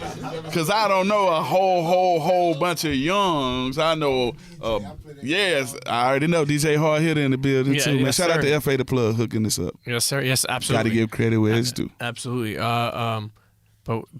So you just that took a while to decide that you paid him $2 million to get off the label in Columbia? No, I Is that a deal that like a lawyer came to you and said, yo, this is what it would take? Or you had in your head what you were... No, the lawyer, he did the negotiating and And you were okay with that? Yeah, the energy was shifting and another, team wanted to partner up with me and, believed in me and had a few people over there. Cause like, Warner Brothers and Asylum, like that's where Swisher House was at, and Paul and Mike, their albums was going through there, and so it was like, okay, well, they already got some more H-Town stuff they've been marketing, let me see what's going on over there. Was it a good move? At the time it was, but when you look back at it? At the time it was. It was a good move, but at the time it was so much stuff going on at that moment. Well, I was just in a different place, like mentally, being a father and just. You only got one kid? I got two sons. Like being, like in that first father mode, you want to be there. So like I was there the first 3-4 years of his life. Like my son, he knew how to record me in the studio at the age of 3.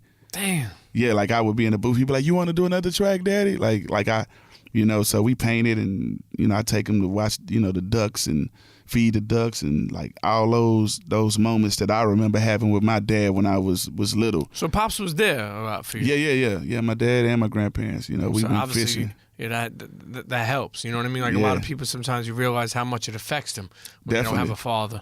Whether that be anyone I was sitting down with, or even just even like females. Like you think about a lot of girls who didn't grow up with a father, affects them. Yeah. So having both parents there or having a pops there is obviously you could tell from your experience and your journey, because it's been a blessing. Yes, definitely. And the things that they teach you, like even as a kid, like when you get older, like even if some of them pass away, some of those things, like when you out here and you feeling lost and you going through some shit, like why the fuck, and then it's kind of like I just hear a voice like my dad, hey, this is what I told you when you were 8. The industry is like this. Don't forget who you are. You know what I mean? It'll be like, okay, this is what I'm supposed to, you know what I mean? So I'm just prepared for like shit that's going to happen. You just got to go with your energy, man. Go with logic over emotion. And you go be cool. I like that one. I'm going to make a T-shirt about that. Logic over emotion. LOE. Huh? You love music. Do you love the music industry? Oh, yeah. Yeah? I love music. I don't know if I love the music industry because it's a lot of stuff that comes with it. It's a lot of politics. So I don't really love a lot of snake shit. Yeah, it's a lot of stuff. Like it's a lot of people that should win awards. I feel like the best shit should win an award, not because it's 5 of your homies on the panel or not because this got the most spins. Obviously, if you make an award that says, hey, the video with the most spins or the record, you know, but I just feel like it's a lot of people, man, that missed out on like opportunities that should have Grammys and Oscars and things like that and just kind of got fucked over. Like me personally, I feel like 50 Cent should have won a Grammy on Get Rich or Die Trying. Like the biggest selling debut album. Like I feel like J. Cole should have won a Grammy on Sideline Story. That's just how I feel. You know, I mean, Get Rich or Die Trying is a classic. Yeah, man. Classic, like, man. yeah, I think a lot of the people person caught who beat cases him. to that fucking. Yeah, like he should have won. Like, so I don't love the music industry. It's too many politics. You know, when the right artists start winning but for the right reasons, and you know, it's not so we look down on the people. Like sometimes it's cool to take an artist that haven't sold a lot of records and place them on an award show that shows, you know what I mean? Sure, because reaching back, man, it's just so fucked up. So that's why I'm doing what I'm doing with my network to kind of offset some of the stuff, because that stuff can really derail people and make them be like, ah, man, well, I'm going to keep doing this. There ain't nobody going to play my music. Yeah, sure. I'm never going to get nominated. I'm never going to do this. I'm never going to have a real tour. So I'm never going to have a real manager. So, you know, we go pull them So in. now you're independent? I'm independent. It's a beautiful life. We live independent, no? Yeah, it is. And when I had the major deal, bro, I still moved like I was independent. Most people. What do you mean by that? Most people, when they get that deal, we got a major label. You know what I mean? Man, it's going down. Can somebody please twist a blunt, please? Pretty please. They like, you know, we got a major deal. We ain't got to do nothing no more. You know, we go sit back and let the label handle everything and blah, blah, blah, blase, blase. And, like, nah, fuck that. We still hustle like we was independent. Oh, Sure. okay, they spending $20,000 on posters. That's cool. Blah, blah, blah. We still go do what we do. We didn't stop. We still pressing up our shirts. Sure. So if we put what they doing with what we doing, we go be even bigger. And that was my mind frame. So I'm just doing the same thing I've been Absolutely. doing. Ain't nothing changed. I still fuck with, you know, the same people. I embrace a lot of younger cats and you know, they do different things like we here because of my homie F.A. I told F.A., hey, I'm going to New York. You know, set up some shit. Let's do it. Like, you know what I mean? I still have, you know, relationships with people here, you know what I mean, as well. People who, you know, their love was the red alerts, the funk flex, the K-Slays, different people, you know, the clues, like just different people that helped me from the beginning. Sure, you know? relationships are everything, man. Right. Yo, didn't you get shot back years ago? Yeah. How the fuck did that happen? Ah, man. Sometimes street shit, you gotta leave it in the streets. But you feared, like, what exactly? I don't even know the whole story, but I mean, and I don't even care to know the whole story. But meaning, like, was it something that you feared you were gonna fucking die? Nah. Or was it just a shot that it was some bullshit. What does it feel like to fucking get shot, man? Sometimes you don't feel it. Like your adrenaline be pumping so hard, you don't feel it. You know what I mean? Yeah. That was years ago, though, no? Years ago. Fuck, man. Yeah. Well, listen. I'm still here. They can. Hey, listen. Now it's clear that I'm here for a real reason, because he got here like I got here, but he ain't fucking breathing. Yeah, that'll forever be legendary. So you got Exotic Pop, got a new project, right? Yeah. What's the new project? The new project that I put out, man, I put out, like, in the last 5 months, I put out like 5 projects. I put out Black Friday, 2 on Black Friday. Then we put out La Clover Nostra on St. Patrick's Day, which showcases all the artists on Clover G. I got 2 Chainz on that record. Like Shermo, Center Star, EJ Carter, Trap Frost, Numbers, Young Nuck, Chauncey Clyde. And then after that I put out a project on 420 called Coneheads. And we got Snoop Dogg on that album, and Devin the Dude. You can't have a stoner album without Snoop or Devin. Devin the Dude is and that boy Smoke. That's my guy. He one of the hardest. He one of my mentors too, and Snoop Dogg. And then Shermo and Trap Frost, they put out Cold Hearted Kings. And then me and EJ Carter, we put out a whole album called H-Town to Pie Town. You know, that's what he called St. Louis. And shout out to the Blues. Congratulations. They won the Stanley Cup. They got the Stanley Cup. So shout out to the Blues, man. I remember hearing you say a long time ago that you have like 5,000, like Guinness Book of World. You were gonna be in the Guinness Book of World Records for like 5,000 albums or something like that. Yeah, when it's all said and done, I'll be in there for the most collaborations. Like, really? I do so many features. It's crazy. Yeah. Like in real life, like I'm on like probably 5,000 albums. And and the difference is with me, when you buy a verse from me and we do the video, I'm gonna help promote it. I'm not one of them artists that'll take your money and not clear the record, you know, hide from you. Send me that motherfucking cover. I'm posting that motherfucker on my Instagram too. Yeah, I remember looking back when they reached out to have you on. I remember looking back at some photos and shit. Yo, I remember them jerseys you were wearing. Man, them just like big. 9X fucking jerseys. That motherfucking Lil Flip had that jersey down to his kneecaps. Man, you know what I mean? Yeah, I remember when who was that? Andre 3000 said, he said, what, I forgot the line he said, but he said, you know, T-shirt 3 sizes. Yeah, you know, that shit was classic. You Straight know? up. But listen, Flip, man, the journey is, man, there's too much to the journey, man. There's too much to going on. But you started at a young age, still out here moving and grooving, still out here making music, you know, projects on deck, you know, extreme pop, you know, what about exotic? I keep on saying extreme pop. It's all good. Look, after this, after this, we go. You got me fucking all Charleston, fucked up. we go put out a motherfucking, because I got my own sodas coming. We got the Big Mo soda coming, like different legends coming with exotic pop. Takeoff, like for Takeoff, shout out to Takeoff and Amigos. They've been supporting exotic pop too. We just made him like his own refrigerator. Let me show it to you for Takeoff. For his birthday, he had a dope ass party. I think he did it in ATL. Look at this shit we did for fucking Takeoff. His own soda, cotton candy. That's crazy. And swipe to the left or the right. I don't know which one. You'll see the cooler. Oh, okay, I see the refrigerator. Yeah, we made that for him. Custom. And the one we did for, you see the one we did for Travis Scott? The one that made TMZ with the spinning shit? Yeah. Crazy. So, you know. Flip, you stay hustling, man. Hey, I got to, man. I manage MMA fighters, boxers, the jewelry shop in Austin, TJ What about Jewelry. sleep? You get any sleep? Oh, yeah, always. I'm a vampire. Yeah. So, you know, when I sleep, right? Yeah. When 5 o'clock come and the sun coming, it's time to go to bed. And then I sleep, you know, till about 11, you know. You know, growing up New York City kid, you know, we used to hustle. You know, I still believed in it for a long time where it was like, yo, you know, no sleep. You know, sleep is the cousin of death. You know, someone told us.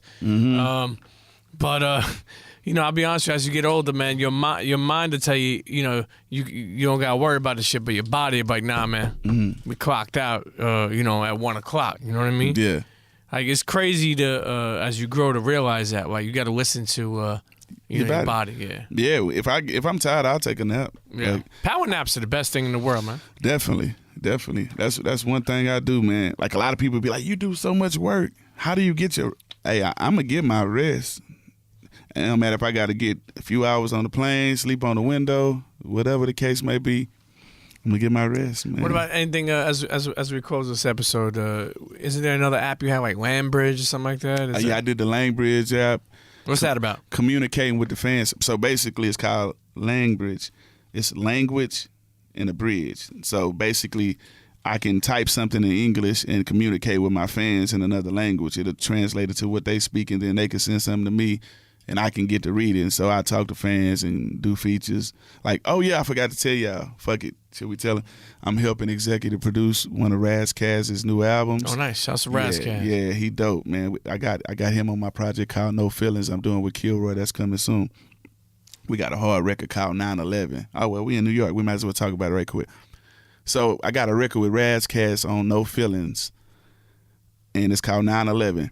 When 9/11, like when it happened, I was supposed to fly to New York with Hump and talk to a record label, right? It was going to be like our second trip. So the first trip, we had talked to different labels and shit, and then we set up another date to go that day. At the last minute, very last minute, I'm on the way to the airport. I'm just like, you know what? I don't even want to go, Hump. Like, I was in the streets getting money. I'm just like, You can go talk to them. Like, you know what I mean? We already talked to the people I want to fuck with, so you can go talk to, you know, I ain't going to say the label name. You go talk to them. I didn't go, and then 9/11 happened, right? And we couldn't get in touch with them. The phones, you know, the towers crashed, and it was just crazy. We couldn't get in touch with her for like 5-8 hours, 12 hours. Then we finally talked to him like, yo, all right, cool. Boom. Fast forward to a year later, Benny Siegel, one of my favorite rappers, by the way, hit me out the blue. Hey, I'm working on, I think he was working on, okay, he did The Truth, then he did The Reason. I think he was working on the Reason album. I think it was it wasn't The Reason. It was one of the ones after that. He had a record about drink. It's like, I can't leave drink alone. He pretty much wanted me on it, right? And he was like, I need you to fly out here to New York. And it was the 1 year anniversary to 9/11. And I was like, bro, I'm not flying on the anniversary, because I was supposed to go there on the first day. So I ended up missing being on a Benny Siegel album. So I got a record on No Feelings called 9/11 where I explain what happened, you know what I mean? So shout out to Benny Siegel. Hey, man, we still got to do a record, though, man. You know what I mean? I had a show with them in Baltimore, the whole state property, Petey, Freeway. Petey Crack. Yeah, they all came out. So shout out to Benny Siegel, man. Let's do the record, man. And it can still be about drink. Exotic Pop. Yo, a lot of people talk about mental therapy these days, you know, mental health, not mental therapy, but Right. going to therapy and mental health. And, you know, you believe in that, you know, like you believe in like having seen a therapist or talk about your problems or. I feel like everybody is a therapist, right? I don't feel like you need a piece of paper to be certified as a plumber or a blah, blah, blah. If you know how to fix your motherfucking toilet, you're a plumber. You might be a good plumber or a bad plumber, but you're a plumber, right? So with that said, I feel like my music is my therapy, and the people that's around you should be your therapy. You shouldn't have to go to a stranger to kind of, you know what I mean? But sometimes it is good to go to a stranger who don't know you and who's unbiased. So, you know, sometimes that work for people. But me, I try to use my music as my therapy and the people that's around me. So, you know, it worked for some people. Listen, 20 plus years in the game, man. Yiddy. We said it before, of artistry, labels, money, beef, resolvement, kids, Maybachs, Burberry. Rolls Royces with the steering wheel on the right side. Okay. We don't even know what the fuck that means, but okay. Yeah, that means it came from overseas. Okay. Talk about it. Talk about it. Pull up but to still the drive-thru here. and got a slide. Hey, bitch. But still, you still got. Still at it. Yeah, you still got cars though. You still. Yeah, we got cars, but I downgraded. I don't need 12 cars. You know, a few is cool, and Yeah. it's out to the good. I didn't really even drive. I used to drive my Maybach like once fucking a month. I used to drive my Phantom once. I used to drive the Ferrari like once. I didn't like the attention, but now more motherfuckers spend money. They spend more money when you pull up in they want you in that shit. So hey, fuck it. Yeah, I want to see this shit. So I took my Wraith on tour. And people are like, you driving it, man? It's just a fucking car. You're going to eat in your car. It's just a fucking car. Do you want to drive it? You know what I mean? It's a car. You know what I mean? So, yeah, man, we get into it, man. I feel like you got to get wiser, man, you know? And we can end it with a dope quote I heard from Jerry Jones. Jerry Jones did an interview with somebody, and Jerry Jones, let me see. Okay, yeah, he was doing an interview, and he drove in I don't know the year, 1980 something Bronco, right? He drove the Bronco to the, you know, with the interview person to the fucking jet. They pull up to the jet. They get on the jet. He's doing an interview with the woman, and the woman is like, hey, man, you're Jerry Jones. Why are you in a 1985 Bronco? And he said, well, to fly the jet, you have to drive the Bronco. Now, so this is a man we all know can go buy any car he wants. He's a billionaire. But he still trains his mind to think of the hunger days. Like, just because I have access to this don't mean I got to spend it. Just because you got money don't mean you got to spend it. You know what I mean? Try to flip it or just put it up and try to make more. So that's how I use, that's how I utilize tools that I learned from people, and I use that to my life, and I apply it, man.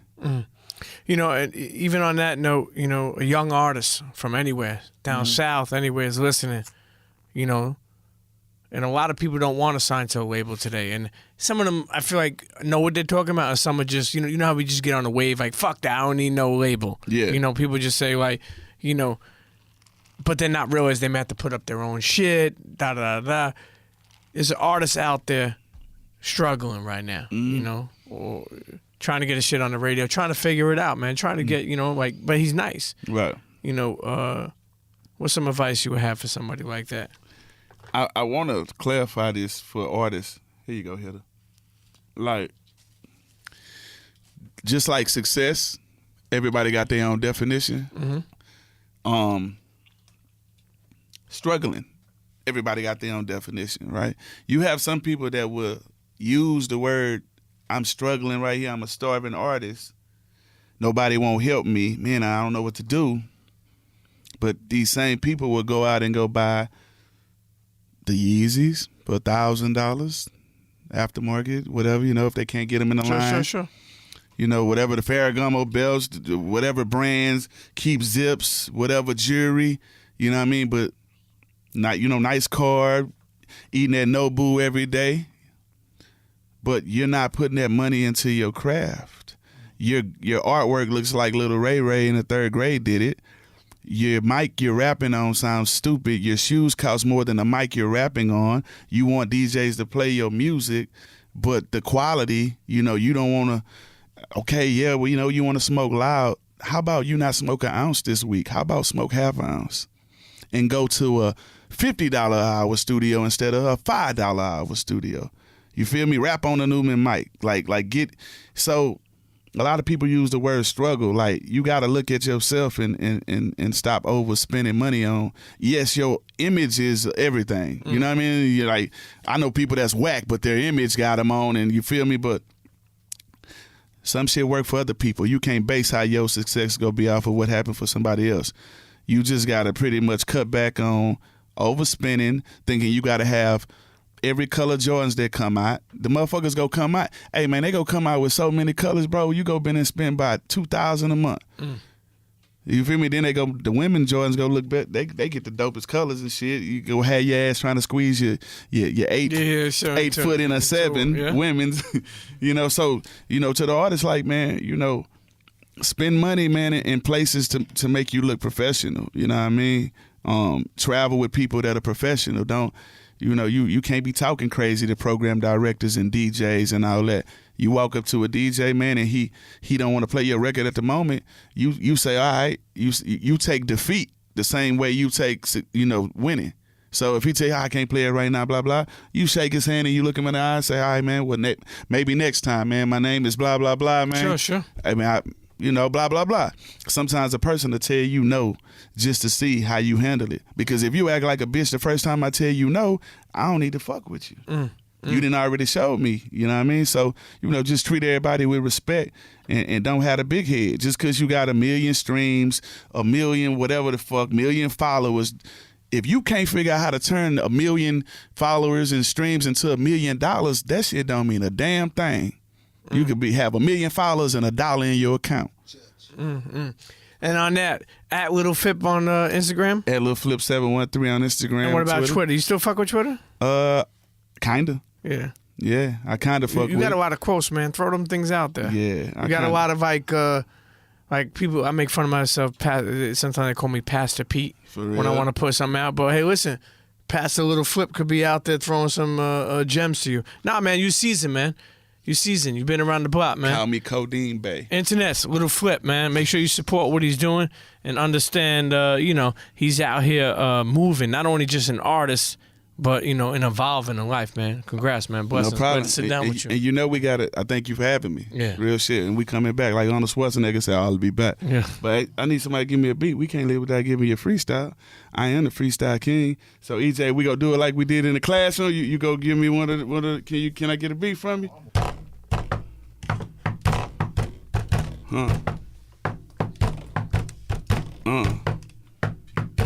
Yeah.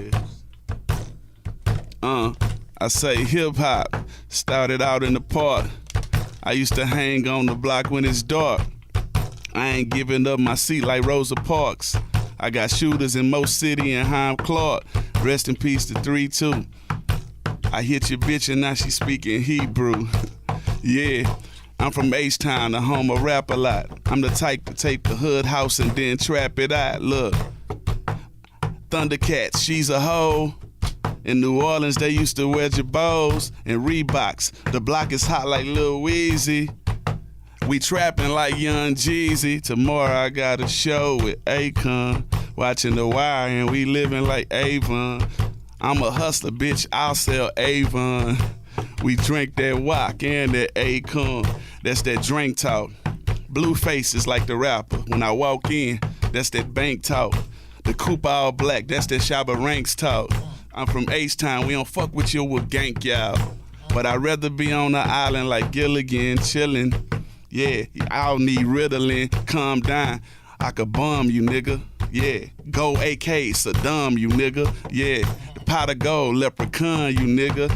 Okay, don't make me Lil John, you nigga. Yeah. Take you to the shop and pawn you, nigga. Kyle Shermo, knife him up and gun you, nigga. Yeah, masterpiece shit, I can done you, nigga. You sign with a label, they'll fuck around and crumb you, nigga. What I done to niggas, I made a ton of niggas. I used to make fun of niggas and take guns to niggas. Take guns from niggas, get funds from niggas. Squeeze the triggers, put cocaine on the 18-wheelers. We be smoking on that Kush, not that Reggie Miller. Rest in peace to Jay Dilla, this shit is just like Thriller. Rest in peace to Big L and Nipsey Hussle, yeah. And I rap and I used to smuggle. I could cross the border. All my enemies, they all Dodgers, just like Tommy Lasorda, yeah. Everywhere I go, you know I got a double cup. And you ain't shit if you ain't never been screwed up. And every day we drink lean. This cologne, this cold-hearted Kings. Bad and Bougie Entertainment, man, they got my back. I could do a freestyle, I'm always ripping tracks. Put an album out and then I'll get some plaques. Black Panther shit, erase your mind just like Men in Black. Hard hitter got my back, but we don't fuck with fuck boys. You know you a fuck boy, you know you just stuck, boy. But we'll get to that later. We just go get the paper, we go play the game. I'm funny just like Damon Wayans. I'm a major pain, you should salute me. That's the reason Steve Rifkind came to Houston to recruit me. I'm the hardest, the smartest. And when I do a freestyle, this is rigor mortis. Look, 8 more bars and I'ma end this rhyme. I'm a legend just like Morris Day in the time. Niggas transform on you like Optimus Prime. You got clothes in your closet, but they ain't like mine. I got 4 more bars and it's time to go smoke. I hang with some Bloods and I hang with some Lokes, yeah. For Fat Pat, the tops drop. Flip TV and Exotic Pop. Bitch, we own it. EJ CHEA. Carter, that's my homie. Thanks for the beat. H-Town to Pot Town out now. Watch that Propane video, bro. We almost at 1 million views, man. Okay, It's on congrats. World Keep Star. it going. Propane World Star. I had to give you a freestyle, I man. appreciate that. Classic. Little flip. Internets, little flip. Little flipper. Dilly dilly. Internets, if you enjoyed that episode, then hit me up. That's right. Email me at thepremiumpeatshow@gmail.com. Again, that's thepremiumpeatshow@gmail.com. If you're an advertiser, any big company, small company, startup, whatever it is, you want to advertise on the Premium Peep Show, hit me up. Email thepremiumpeatshow@gmail.com, and we'll get to working, okay? And if you have a suggestion or you want to hear a certain guest on the show, whatever it is, okay? You know, you could at Premium Pete Show on Twitter or Instagram, or for the last time I'll tell you, well, I'm not gonna, it's not the last time. Email me, thepremiumpeatshow@gmail.com, and let's get to working. CHEA.